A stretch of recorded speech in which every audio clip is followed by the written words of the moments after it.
വൃക്കകളും തകരാറിലായി യുവാവ് തുടർ ചികിത്സയ്ക്കായി സുമനസുകളുടെ സഹായം തേടുന്നു. കപ്പൂർ പഞ്ചായത്തിലെ കൊള്ളന്നൂർ തൃക്കണ്ടിയൂർ പടി സുരേഷ് ബാബുവാണ് സുമനസുകളുടെ സഹായം തേടുന്നത്. കെട്ടിട നിർമ്മാണ തൊഴിലാളിയായിരുന്ന സുരേഷ് ബാബുവിന്റെ ഏക വരുമാനത്തിലായിരുന്നു ഭാര്യയും 2 മക്കളും അമ്മയും കഴിഞ്ഞു വന്നിരുന്നത്.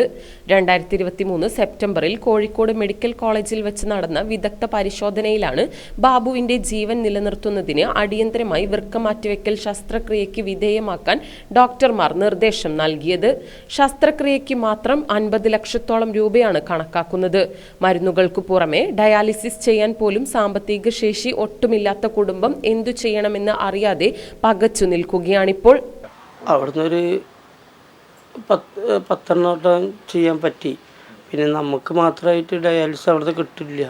അപ്പോൾ അവർ പറഞ്ഞു, നിങ്ങൾ നാട്ടിലെവിടെയെങ്കിലും ഫ്രീ ആയിട്ട് കിട്ടുന്നത് ചെയ്യാൻ പറഞ്ഞിട്ട് അവിടുന്ന് ഡിസ്ചാർജ് ആക്കി ഒഴിവാക്കി. പിന്നെ വീട്ടിൽ വന്നപ്പോൾ ഇത് പുറത്തുനിന്ന് ചെയ്യാൻ 2000 1500 റുപ്യൊക്കെ ഒന്നരടം വെച്ച് ചെയ്യണം. അതിനുള്ള സാമ്പത്തിക ശേഷി എൻ്റെ കുടുംബത്തിനില്ല.